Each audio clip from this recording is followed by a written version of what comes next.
Hi everyone, it's Nicole here today with some Crafty Tools and Supplies cards featuring the May 2019 My Monthly Hero main kit and add-ons.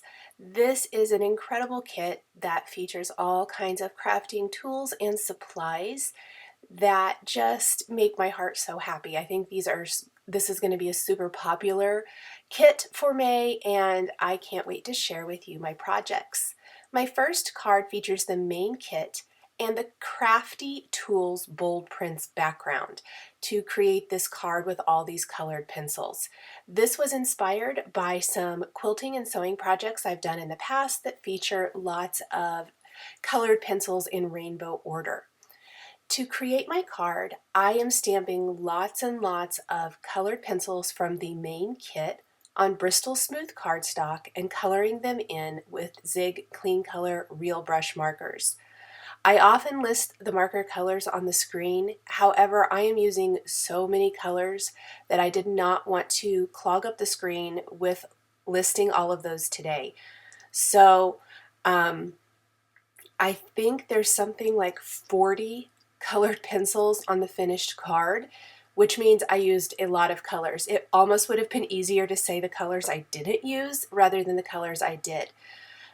I started with my favorites, as I often do when coloring with zigs, and what I ended up doing was needing to fill in some spots. What I want is the border of my card to be completely filled with 2 layers of colored pencils. One line of colored pencils wasn't quite enough, and it wasn't quite bold enough for the design I wanted for my card. And so I ended up filling in with colors that maybe I don't use that often. I also didn't do a ton of blending unless there was a color that was super light. For example, the pale yellow wasn't showing up great, so I ended up kind of going a little bit more with the yellow. And then I blended in some of the bright yellow with the yellow for the next colored pencil. And then I went with like a completely dark color that I don't use much. I think it was maybe a mustard or something, but I went back and added it later. I didn't actually do it when I was coloring these the first time.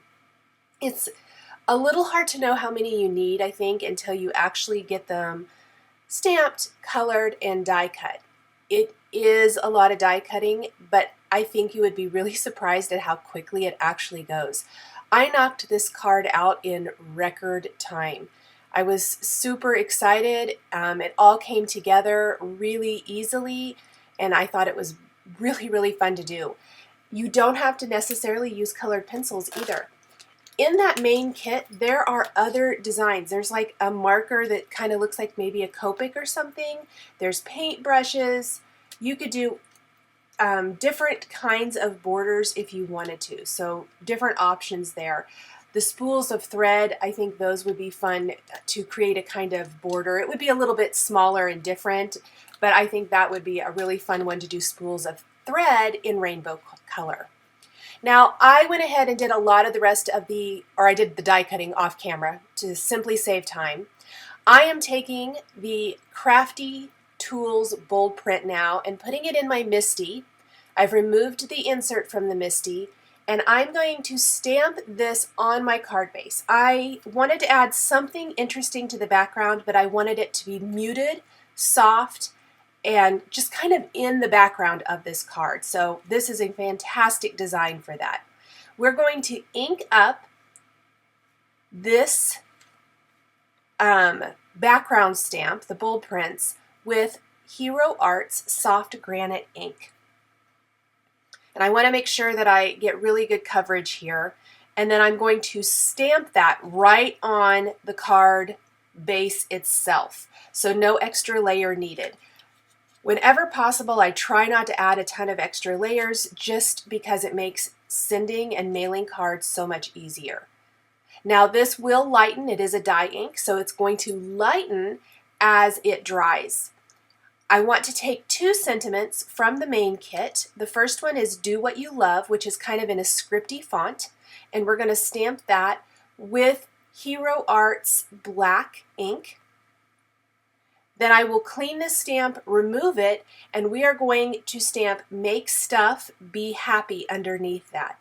The sentiments in the stamp main kit and add-ons are just phenomenal. I love them. These are all great for sending cards to all of our crafty friends. So now I have my background, I've kind of got my pencils. You can see I've got a few holes to fill. This really kind of gave me an idea of how many holes I have to fill. I'm going to layer 4 pieces of foam tape along the bottom edge of my card, and I'm going to start adding my pencils. Now I didn't remove the backing paper from all the foam tape to start with, although I think that kind of ends up being a mistake, but I was able to get that last piece of backing paper off with some tweezers later on. But I didn't want my pencils to completely adhere to everything, the ones along the bottom, because I'm tucking the first layer underneath the second. I want these to be layered. I don't want them to really look like 2 completely separate pieces or borders, if that makes sense. I want them to kind of look like a pencil box or a crayon box where there's the layers or the rows of the pencils. And I had laid them out previously, so I had a very good idea of which pencils went where, and I am simply lining those up. Super easy. It's just a little time consuming as far as adhering all of them, but the foam tape makes it very easy. You don't have to add adhesive to each individual pencil this way, which is definitely a little tip that and a little trick that I hope helps you a little bit. So it just speeds up the process of adhering 40 pencils to a card very, very quick. Once I have all of my pencils in place and have those all adhered right where I want them to go, I am going to go ahead and fill in. I noticed that I didn't quite count correctly and I'm missing one. So I actually stamped an additional green because I think I had a lot of extra green. Plus I stamped the hearts from the main kit and colored those in and die cut all of those. And I ended up having to kind of go back and rearrange. I was able to do that. I took some undue adhesive remover. I noticed the bottom row was kind of all at an angle, which you might have noticed too. So I was able to pop those off and then kind of fix that a little bit. It was a very small thing, but it was bothering me. And so I did rearrange those just a tiny little bit, or not necessarily rearrange, but I did pop them off and straighten them up. So there is my finished card. I'm going to take some crystal lacquer and cover those hearts to finish that off, and the card featuring the main kit and the Crafty Tools bold print is all finished. My next card features several add-ons. We've got the tin of brushes, Crafty Messages, the Stick Together Stamp and Cut, and then even some images from the main kit again. We're going to combine all of those. I was really inspired by the tin of brushes. This is a wood block stamp add-on. Love this. I'm going to stamp this on some Bristol smooth cardstock. Keep in mind there is not a coordinating die for this. So I tried to find a way to incorporate this tin of brushes with some stamped and die cut images so I could create that layered effect, and you don't really realize that maybe it doesn't have a coordinating die. While I stamped my tin of brushes, I also stamped the sentiment I'm using for my card from the Crafty Messages add-on stamp set. It says, "When life gives you hands, make handmade," which I loved. All of the messages in that stamp set are incredible. And then I'm taking my additional images. We've got a roll of tape from the Stick Together stamp set, and then we've got glue and paint and ink and watercolor images or little ink and watercolor bottle images from the main kit that I am stamping on another piece of Bristol smooth cardstock, and we're going to color those in separately and die cut those because there's coordinating dies and layer those around my main tin of brushes image. What's great about this is I don't have to mask anything, which I was going for. This again comes together quickly because there's not a whole lot of extra steps as far as masking. So let's color in our tin of brushes first, and it's not clear at the bottom of this panel. I did trim it down to 4 by 5¼ inches, but because it's not all the way at the bottom, I didn't want my tin to feel like it was floating, so I took a ruler and a black pen and I drew in kind of like a countertop, if you will, or a desk. And so that just is going to help ground all of the images for me a little bit better, where it gives me like a wall back behind and then the tabletop. We're going to color in the tin, the brushes, and then we'll move on to the rest of the images. I have sped up the video, but I did leave in the coloring part of this. Again, I chose not to list the colors today simply because I am using lots and lots and lots of markers. Grays. For the tin, of course, I thought it looked like an old can. It's supposed to, so I used some grays for that. And then we're going to use some beige and I think medium beige for the brushes themselves. So that's my neutral. And then I'm going to color the brushes, the handles of the brushes, all in with rainbow colors. So there's going to be pinks, reds, orange yellows, like a limey green, a darker green, light blue, turquoise, royal blue, purples, all of the colors. And then even that red paint dripping down the side of the can. I'm using a couple of shades per color. And I'm coloring the base of the brushes first. Any of the little strips around the bands around the brushes, I'll come back later, and that's just going to be a contrasting color in one of the colors I've used. No shading or anything of that kind is going to be used there. I'm simply just going to use a contrasting color to add interest. My whole goal with this was to get lots and lots of color because the background of this card is really pretty white. I will be adding just a little bit of shadow around my can with the light blue marker and then pulling that color and blending it out with the blender just to add a little bit of interest. But the majority of the background is white. And they're really starting to take shape. We don't want to forget the 2 images up by the word handmade. So we've got a little tube of paint and a paintbrush which complement everything else we're using here today really, really well. What I love about the stamp set and add-ons this month is that it's not geared just towards paper crafters.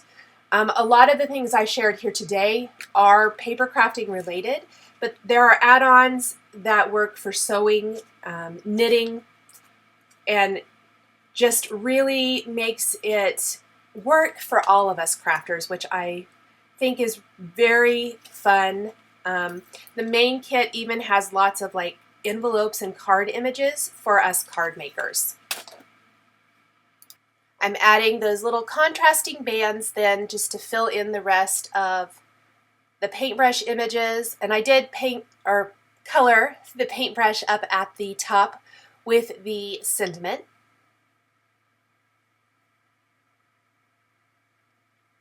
We need to fill in a couple additional paintbrushes over here on this side, so I'm just going to repeat some colors I've already used. Again, the goal for me was to just add lots of color to really make the focal point these art supplies. We've got our tube of paint that I'll just lay a little gray down and blend out with the blender, and then pick any color, just something nice and bright, so some peach pink and sugared almond pink for the band around that tube of paint. A little light gray down near the bottom that will blend out with the blender. And I'll even go back and add a little more gray just to get a little color down there. I don't necessarily want it to be super dark. Then let's color in our images that are going to be our extra images to fill in our tabletop full of craft supplies. So we've got an open tube of paint. This is from the main kit. And I love the die will die cut the lid of the paint separate. It's all one die, but it will die cut those 2 pieces separately. The tube of glue is from the main kit. There also is a tube of glue in the Stick Together kit stamp set, which is the set that the roll or the tape dispenser comes from. So you can pick whichever one you want to use there. And then I have this bottle of ink, and I did go back and stamp the watercolor jar later and color that in and add that to my card. I just felt like I needed something else small over there on the right side to fill in. So that's where I just did that a little bit later. Once these are colored, I'm going to die cut these with the coordinating dies.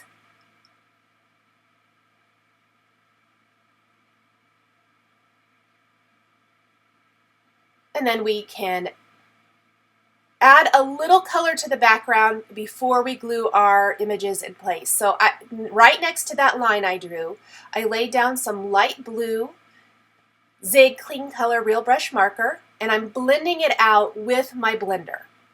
The blender has no color at all, and it's just going to blend that color out. I've even gone around the paintbrushes a little bit, and that's just going to help kind of make those pop off the white background a little bit more. It's very light. I purposely wanted this to be really light, not super dark. I don't want to add color to the whole background. Just kind of help add that depth and dimension with this little bit of shadow.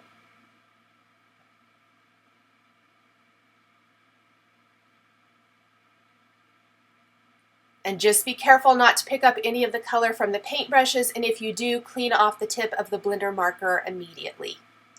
I even took the light blue and kind of traced the word handmade in the sentiment.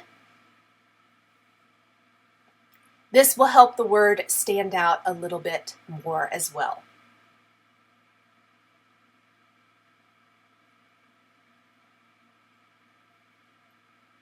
I'm going to take a little liquid adhesive and start gluing my images down, starting with the roll or tape dispenser. And then I did add the glue with foam adhesive.